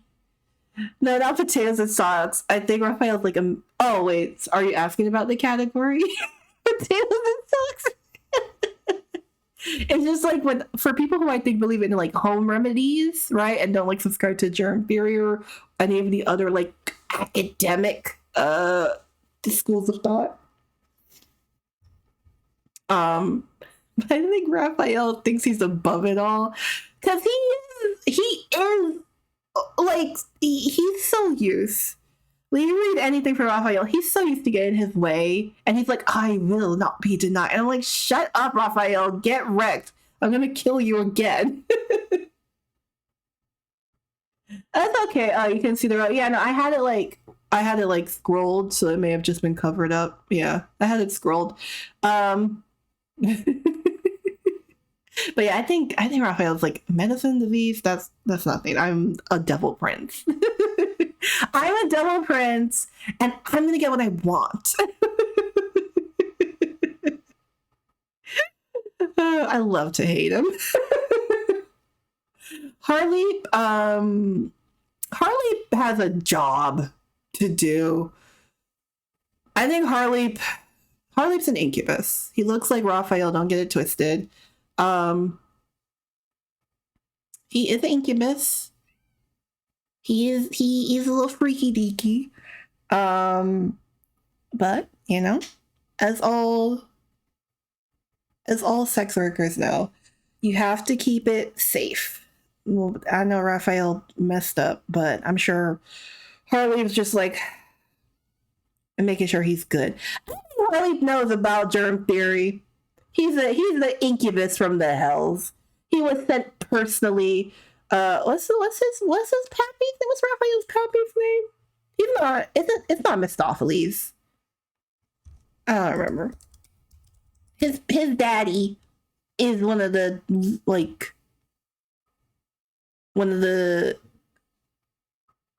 Oh, wait, sorry. Raphael's not a devil. He's a fiend, I believe specifically. Right? Hmm. Sorry, I was trying to look up his daddy.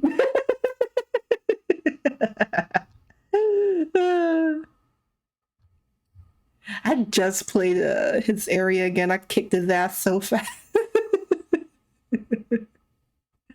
um,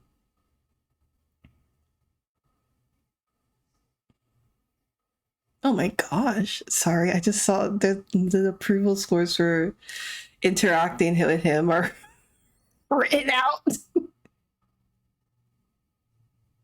Oh, that's so funny. Anyway, somebody you're a little confident. But I think Harley knows about germ theory. He's trying to protect himself. Raph, he's a Cambion, and his dad is Mephisto. Yeah, but like, I mean, I know he's categorized like as a Cambion, but like, he's definitely like some layer above Cambion since he's specifically the son of Mephisto. Which, by the way, I just want to say, except for the House of Hope, every time I've encountered a Cambion or summoned one, man, they kind of suck. They kind of suck. Like, what is this? This is not fun. They kind of suck.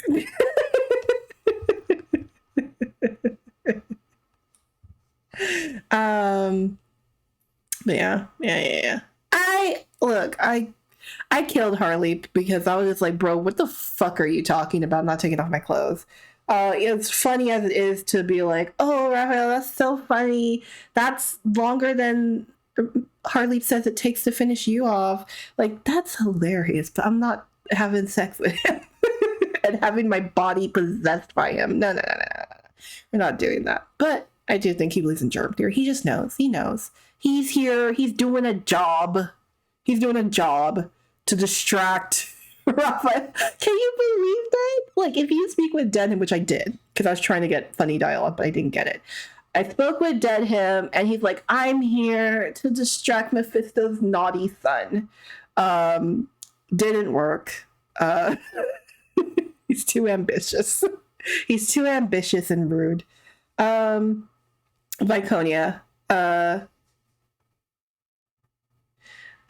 Even though she taught Shadowheart definitely humorism, she's a cruel person. There was limbs and pieces and rusty saws when I went to the house of whatever the fuck. I don't remember what it's called. Yeah, I just there's no way she doesn't. Like similarly to Madara, for the cruelty of it. Similar to Auntie Ethel, for the cruelty. She doesn't care to know better either. Wait, where's Barkus? Where's my good guy Barkus? He's not in here. Did the picture not upload? Hold on. Do I have him in my file? I put him in here. Is there a limit? Barkus! Yeah. Why is he not? Am I not seeing? Oh, no, there he is. Oh God. Oh my God. I'm sorry, my dude. Oh, phew. I thought this was another Kaga situation. Oh, okay. Here we go. All right. Yeah. I'll put Barkus here. Barkus is a smart man. He is also a gentle soul. But he's a smart man. He's alchemist. He's alchemist 110%. Of course he believes in germ theory. Not of course. He definitely believes in germ theory. He's like, hold on, can you see it? Where's my OBS? Okay. He's smart. He's a smart guy. He's a learned guy. He's a little morally dubious, talking about, I had many clients. I was so popular with my explosions. But, he practices safety, I hope. I don't know. I wish he had cute little gear for when he's making his little bombs when you see him. But yeah, I think he's he's a well-studied man. I believe in him. I think he's I think he believes in germ theory of disease. Maybe even newly learned germ theory of disease. Maybe he believed in miasma theory, right? Which would make sense if you're making a lot of explosions. But then he was like, no, so there's something more here. And he's willing to learn. He's willing to learn. Unlike Wolverine, I hate this man.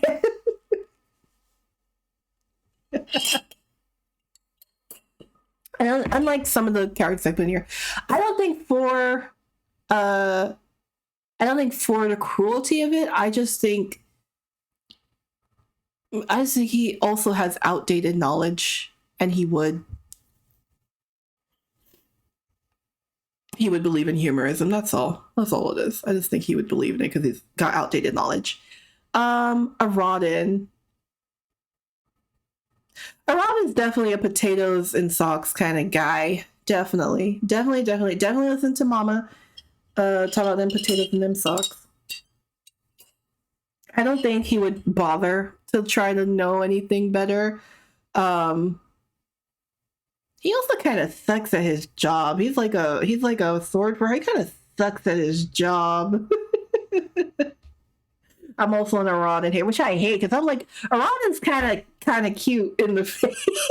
That's what I said to myself. I was like, oh, who's that? And I was like, and then he spoke an in-world slur to me, and I was like, excuse me? And then he spoke disrespectfully to Zevwar, and I was like, excuse me? Ridiculous. But yeah, I don't think he cares. I think he believes in home remedies. I don't think anyone's ever going to help him because I hope his stats are like negative charisma because I don't know otherwise what he's doing here. So bad at it. I don't know how he did it, but he's so bad at it.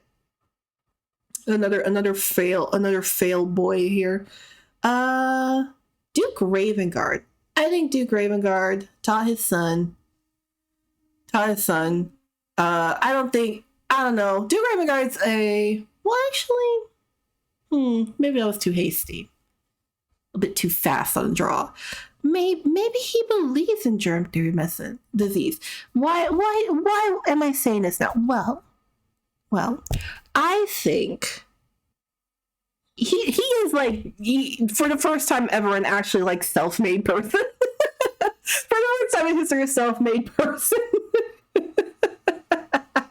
And the first time in the game where he's like actually self-made. He's literally rags to riches kind of guy. But he's an honorable person. He thinks of his people. I don't think he would want to see the crueler practices in humorism. He knows a lot of people. I think someone could lead him to germ theory of disease. He just didn't get to pass it on to Will. And like I said, Will's young as hell. Will was 17. He doesn't get to tell his son. I was going to say miasma theory, but then I was like, no, wait, hold on now. No, status does not equate you to knowledge or anything, but he's been around. He's a smart and well-liked guy. Considering Bard's Game's not infested, he probably has a good grasp on medicine, or at least knows who to ask. Yeah, like, I think he's just like, he's smart in that sense for sure. And he's like well-liked, but not like King Kalen of Dragon Age Origins, who's a fool and dies. Like he's like well liked because he's like a genuine person. Indoctrination be damned. Who's next? Okay, so this guy. So I did say I was like I didn't get too many obscure characters, but I was like starting to think about it. And I was just like, I think I got so focused on this guy. That's why I forgot to put Kaga in here. I think his name is Lontarv. Yeah, Lontarv. He's a bugbear. I think because you can have interesting dog. I didn't know it was like a thing I happened on. I just lucked into having her with me. I think Lontarv can be like is like a supernatural disease guy. He's out here making deals with devils. If you meet him in Act 2, he's in Moonrise Towers. You meet him Act 2. If you meet him with Karlach specifically, maybe I've missed more Karlach scenes than I thought, like Karlach specific interactions than I thought. But if you meet him in Moonrise Towers, you get to have the great displeasure of having to like sit through all the stories of the souls in the soul coins that you take. You agree to take them and you have to hear them, which, I mean, fair, it's kind of messed up, but they're like, haha, punishment for you, Karlach. And I was like, damn, y'all suck. But I just think he's out here dealing with devils and shit 100%. Believe in supernatural and divine causation. Which, speaking of which, let me move her up. I had this in a different order, like, I was gonna go through Acts 1 to 3, but it don't matter.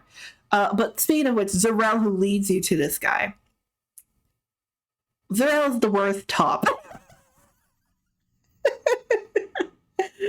She's terrible. I'm just like, girl, who's letting you top them? You sound like you don't know how to do it. I think Zarel has not even cared to think about like medicine. And I don't think she, even with the like before indoctrination, I don't think she would be like, oh man, well, the disease is caused by supernatural means. I just think she sounds like such a like overconfident person that she would also think she's like above medicine and disease, which, you know, I'm so sorry, Dame Aylin, you gotta be in here with these goobers. I'm so sorry. You're innocent. You're just immortal, but Zarel, ain't no way.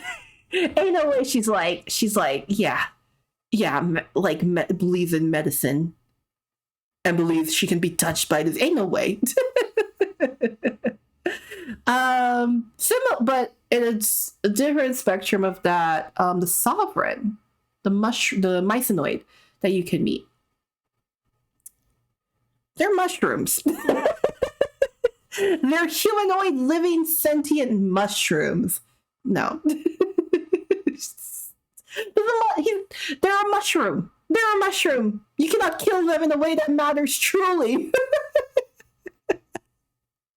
They put spores and raise mushroom spore zombies. It doesn't matter. Doesn't matter. Does not matter. They probably like commune with diseases and viruses, right? And parasites and stuff. They probably like commune with them. And it's probably like Gucci. Like, it's like there's nothing to believe because that's my coworker. I think it's like that. That's their coworker. Like, they're like, what are you talking about? Medicine? What are you talking about? Medicine? No. We believe in rot here. We asked you to cut out the rot. We believe in rot. Karnas. Karnas is interesting to me. I technically have not fully met him. I'm going to on the Saturday Dirge playthrough eventually, soon, if internet permitting. But Karnas, I was thinking about. Karnas is a Drider, which in D&D lore means he's a drow who fell out of grace in the eyes of law, failed one of her like tests, and she cursed him to become a Drider. Being a Drider is a curse, usually. There are very few times a Drider can exist within like the community of other drow. But if they're allowed, they're seen as like a reminder of Lolth's will. And so he's like discarded by Lolth and then embraced by the Absolute. He serves the Absolute fanatically, I would say. Excuse me.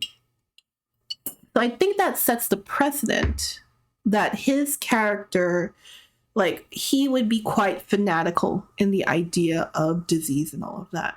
So I do think Karnas would believe in supernatural or divine causation of sickness.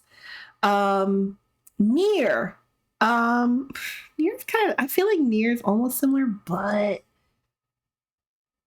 did you sorry, if you were here on the Saturday that I saw him, you would have known that it was my third time looking at this man. For the first time, I realized he was not a wizard. For so long, I thought he was a wizard that had like psionic ability. For so long. Dude, not only did I realize he was not a wizard, he has the muscular trait or something like that, which means he's very strong and has advantage on strength checks. And I was like, what the fuck are you talking about? What? It was weird to me. I couldn't believe it. Anyways, Near. Let's see. Near is a drow. I think you can get dialogue if you are a Lot Sworn drow. A femme Lot Sworn drow. He does revere her deeply. I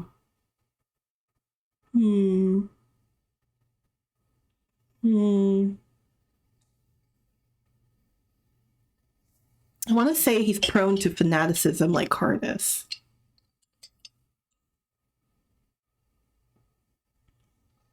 And I really have to like push out of my head but he didn't have any negative stats. He had all positive stats. His stats were insane. I was like, what are you talking about? This is not a wizard.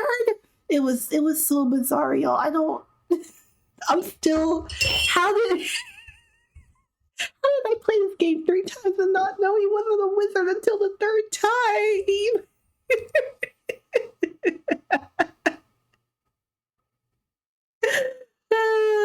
Oh, sorry, I'm pulling up his stats. What the fuck? He has a 17 strength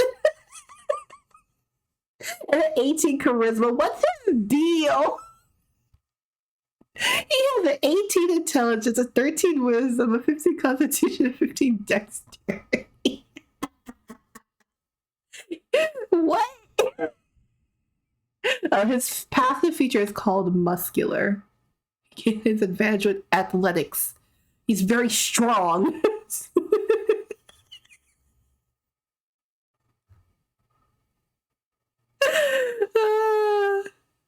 Insane. Anyways, I slapped some sunlight on him, and the second time I fought him, it was fine.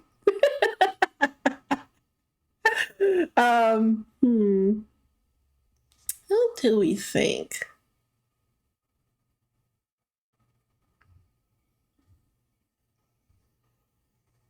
What do we think?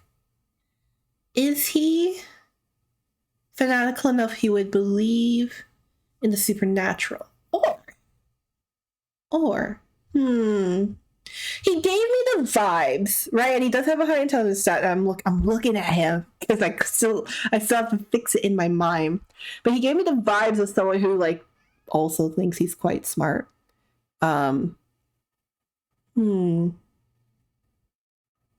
Maybe he believes in heroism, but also maybe he believes in miasma theory, right? He's out here doing like telekinetic-ish to kill people. And then he's just like, maybe he doesn't like the mess. Maybe he doesn't like the mess. I'm putting Near in miasma theory. I think he subscribes to miasma theory. I don't think he likes the mess enough to do humorism.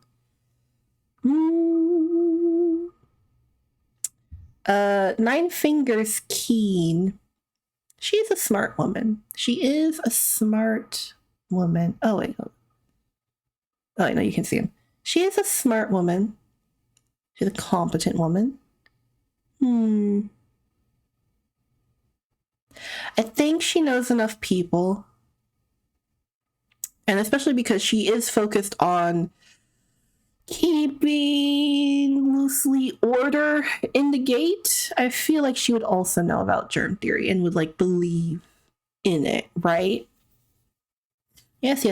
She runs the Thieves Guild. I know. That doesn't stop her from knowing about germ theory, believing in germ theory, making sure her people are all right. This guy, hold on. I have to put him. Hold on. Sorry, Raj. You may have not met him. He can be hard to miss. I mean, hard to find. But there's this Shadow Kai. He just looks like a pale elf guy.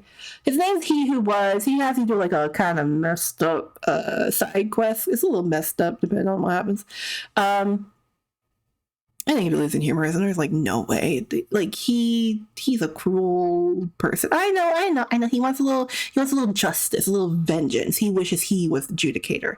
But he gives vibes of humorism. He just does.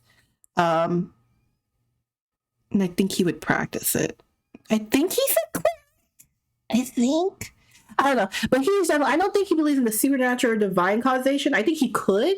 I don't think he solely like subscribes to that belief because he is enacting, like he doesn't think even in death. Because, you know, in the D&D world, right? Forgotten Realms, Sorco, whatever setting you're in the world setting, death is not the end for characters. It's not the end. There is a whole judgment system, right? Either like you go where to like your people believed, right? Like if you subscribe to that religion, like that's where you go, or you're kind of like generally taken. I think I could be wrong, but I think where Kellamore presides is the more general, like maybe you didn't like believe in him necessarily, but if you didn't believe a specific god that could judge you in death, then he takes you. I could be wrong. I could be misremembering. I'll play with him in a table rule kind of thing situation. But like that's not the end, right? And he's taken it on himself. He was like, even in death, it's not good enough. Her judgment is not done. So I think humorism all the way. He believes in physical results because how you succeed at his quest, you make him stab himself until don't kill him, don't hurt him too much, but you make him stab himself to a point, and then he's like, oh, perfect. She felt the cruelty. Perfect. I think he's doing some ish out there with the humorism. But yeah, he's He Who Was. I don't think his side quest is right. I'm just like, damn, you're so random here. I don't care about his quest. I don't even know if he shows up in Act 3. I don't even know. Araj is interesting to think about. When I started making this list, she was one of the first people I thought about. And she's an alchemist. She is. And she specifically deals in blood. And I'm just like, what did she say? The same good in the odds. That's what she said. And I just, It's so easy like to put her in humorism.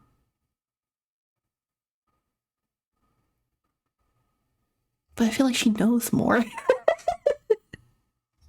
And I don't think it's necessarily like, because I don't think someone who would like know a lot about blood, right? Like this is one of my gripes with blood magic in the ways treated in the storytelling of Dragon Age, right? Like you could be sorry for another tangent, but you could be like, I don't know, stopping excessive blood loss, right? Like you don't have medical class, but you could be performing a lot of successful C-sections where the mother and the child survive the C-section, right? And you could be diagnosing endometriosis or alleviating the pain of cramps by moving the blood around a little. I don't know. I just think there's many applications for blood magic that there's not necessarily evil or anything. But Araj is a freak, so we have to be real about it. But I think she right? I think she would know about germ theory. Like she knows more than basic first aid, and I think, you know, with the idea. Oh my gosh, thank you. Thank you, Lauka Cosplay, for the tip. I appreciate it so much. Oh my gosh, what did... Sorry, I don't know what that said. I really appreciate it. Did you put a message in there? Because I think I missed it. It was tiny on my screen. If you put a message, please tell me. Because it looked like there were more words. But yeah.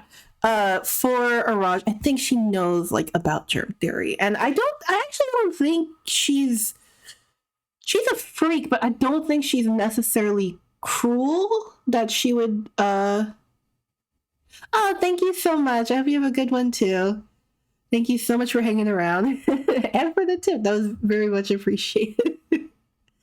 But I don't think Araj is like, because like practicing humorism is quite messy. There's lots of buckets.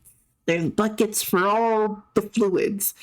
Matter of fact, I think Araj is out here knowing how to do blood transfusions, and I think she's using her blood magic to diagnose your blood type, performing successful surgeries. Thank you, Piero. I will take a sippy of the blood bath.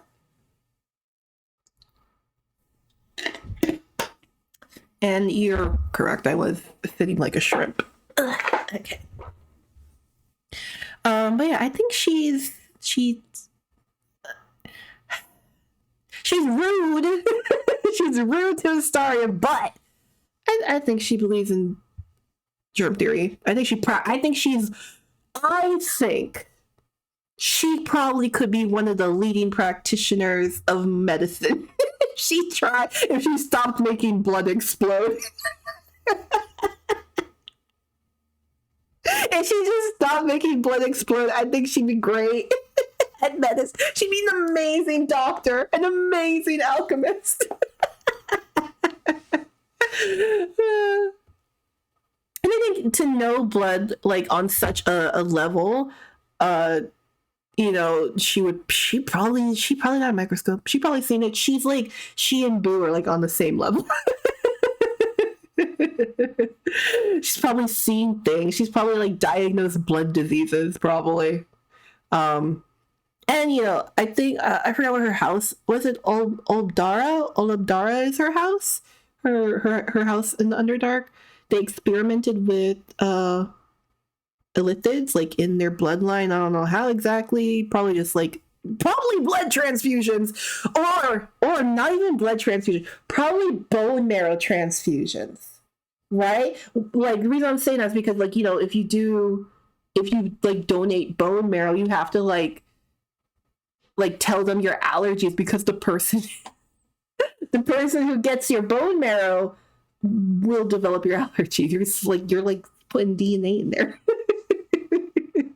So it's just like, oh man, if her blood stinks that much to Astarion, she's probably like sucked out someone's bone marrow, y'all. They've probably done like platelet transfusions. They've probably done that. Oh man, the potential. The potential to know. If anyone would like to think beyond, blood magic, evil and cruel, think of all the good it could do. Cathador. Yeah, he believes in heroes. Like, no question. He doesn't even care. He doesn't care. He's like, cruelty's the point, babe. Look at this big giant blood ritual I'm gonna do. It's perfect. No question. But I hate him. How's he? Because he rolled his R, but then like Raphael messed me up. You're weird. I think supernatural. I think supernatural, because he got himself landed in that contract by Raphael of all people. Which I'm sure he's very convincing, but I was tired of him from the moment I had laid eyes on him. But you can either get him to off himself or fight him because he can't figure out how to end his contract, and he's been stuck there for over a century. He's just like, yeah, of course the gods of the hells did that, of course.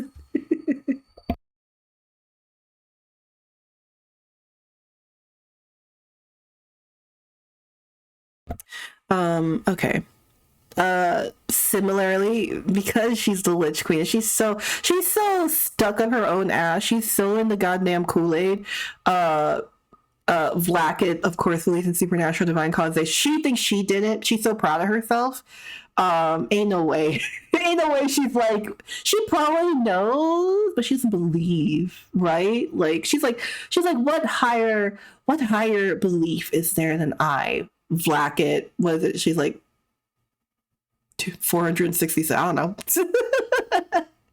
She's like the 15th millionth Vlacket. And she's like, what higher knowing of suffering and disease is there than I?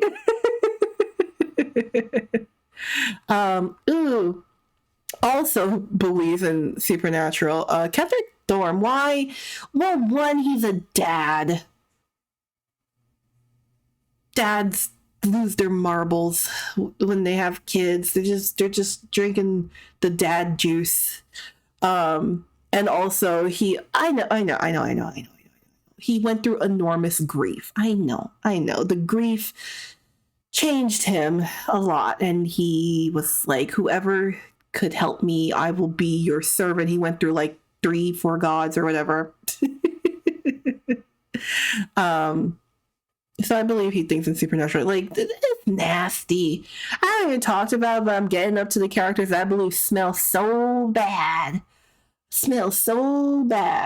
I think Captain Thorne probably smelled so bad.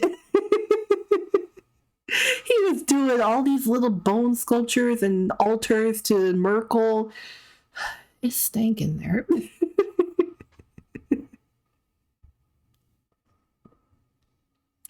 But yeah, I believe he believes in divine causation. Ain't nothing to it. He's just like, well, he's like, the gods keep taking from me, but they also give to me, and that's what he's focused on. Horse and carrot, you know? Oh gosh, Orin the Red. She stink. I know she stink. The fact that when you see her do a transformation for the first time and Gortash like just coughs. Gortash just coughs. She stink. Of course she believes in heroism. She's doing freaking sacrifices. She's just doing sacrifices all the time. And she wears like hardened meat for armor. She loves the cruelty. She loves the fluids. So, of course, she believes in humorism. And for Gortash, I think he actually believes in miasma theory. I think similarly to, like, Roland, he's just like, well, something's not quite right with the humorism exactly. And I'm a smart guy. I'm a smart guy. But he also is just like, only recently believing in it, probably like learning about it. And he does have a lot of hubris. He's like, aren't I so charming? And it's like, no. I mean, he is. I just wish his hair was different. I was talking to him about it to my friends, and I'm like, you know what? Gortash is not like not handsome. He actually is. His hair is just terrible for him. Because I think his outfit is very extravagant. And then his hair is just, it's Noctis Final Fantasy 15. And it doesn't suit him, I think. And I think he also needs like some jewelry around the face area, right? Like some earrings kind of thing, a necklace maybe. So I was just like, I don't know. I feel like in the face area, could have done more. His face is actually perfectly fine. I was like looking at him. I was like, if his hair was flicked back, ooh, perfect. I totally see like the dashing thing, because to me, he doesn't look roguish or scruffy or anything like that. He just like the hair just to me to me. You know, my onion. This is all my onions. To me, just doesn't suit him. I think it's quite charming. Finally, the Emperor. I hate him. I hate him.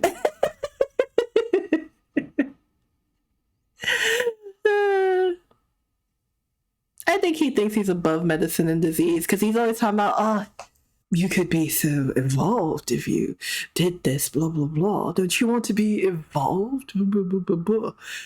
I'm evolved. I was once such an important person. I'm not going to spoil who he was, but he was like, I was so important. And I had magic, and he definitely strikes me as a wizard. Lots of wizards. But yeah, I think the Emperor thinks he's above it. I really do. I think he thinks he's above it. Hold on, can you see? There we go. I think he thinks he's above it. Screw the Emperor. Every lifetime I hate him. He's not my friend. I think, you know, I know we did the Dragon Age discussion recently, but I was like, because we were still talking about it after stream, by the way, like a few of us were still talking about it. And one of my friends was saying like, oh, you know, he's really trying to manipulate you. And I'm like, you know what? Actually, Solus did succeed in manipulating you, because it is a twist that that he's Fenrirel. And I do think he successfully manipulated you. Even if you don't like him, I think he successfully manipulated you because, like, you underestimate who he is. Unlike the Emperor, who goes 0 to 100 real quick if you really start doubting him. And actually, you don't even need to doubt him the whole time. I got his true colors, like, dialogue after, like, doing everything, like, to trust him. And then one scene where he's just like, you want to get busy? And you're like, no. And then you tell him you think he does a really good act. And then he reveals his true colors. And then he's like, you're lucky. You're my puppet. And you'll do what I say. The nerve, the gall, the boldness. But like, he just, like, I don't think he ends up being a master manipulator, unless, like, you don't, you know, like, you do it exactly what he says, which is fine. I don't judge. I'm not judging. I'm just saying I don't think he's a master manipulator for me. But anyway, I do think he thinks he's above medicine and disease. He's like, I'm so evolved. And I hope they make a parasite for parasites, for their brain parasites. Which, technically, some parasites have parasites. It's very interesting. A lot of parasites need your digestion tract to be parasites. It's great. I think it's fascinating. Anyways, that's all the characters I put on here. That's a lot of characters.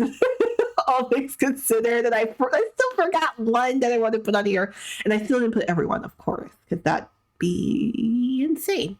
But yeah, here we have them. One last scroll through them all.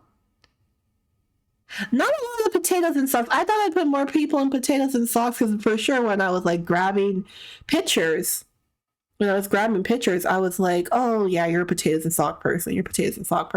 But then the more I thought about, like, you saw me switch up on the Duke and the Raj. Like, you heard me do the switch up. So I really thought I was going to put more people here. But, you know, it looks like, I feel like a lot of their humorism prevails. Like, half of them, or a good number of them, is like, oh, it's fun to do some bloodletting. It's fun to give people diarrhea, shit your pants. But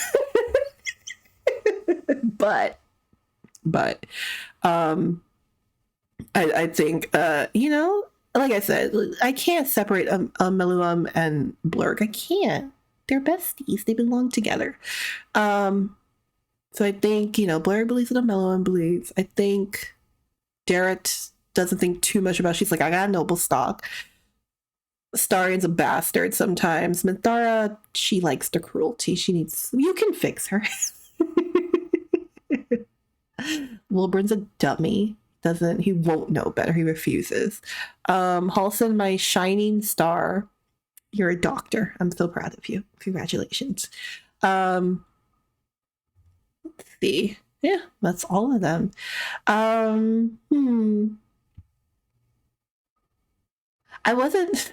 I was going to directly upload this VOD. As you guys know, I've talked about it before, but I don't upload VODs directly because I always feel like I have to fix the audio. And I was just gonna upload this immediately after stream, but now I'm not sure because I cursed a lot. There's like 4 F-bombs in here. Let's see. Is there anyone? No, unfortunately, no mooch. So then, I'm gonna let you guys go. Thank you so much for hanging with me for for listening to my ranking based on scientific theories. Scientific theories. But I had fun. And I hope you guys have a wonderful rest of your evening. I will see you internet willing, because we saw I had like 3 interruptions. But internet willing, I will see you guys on Saturday for more of my Baldur's Gate 3 Dirge playthrough. And until then, bye!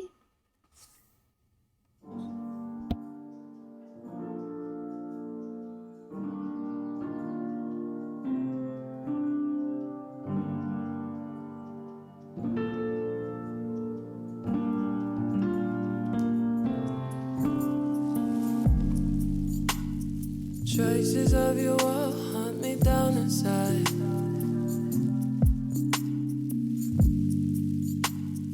I should run and go, I should run and hide, but I'm stuck on you. You make me feel like a fire. You make me feel like a kid. You make me feel like each other. 5 galaxies swirling in Stefan's quintet. I wanna tell you how I feel tonight. I keep trying, but the words ain't right.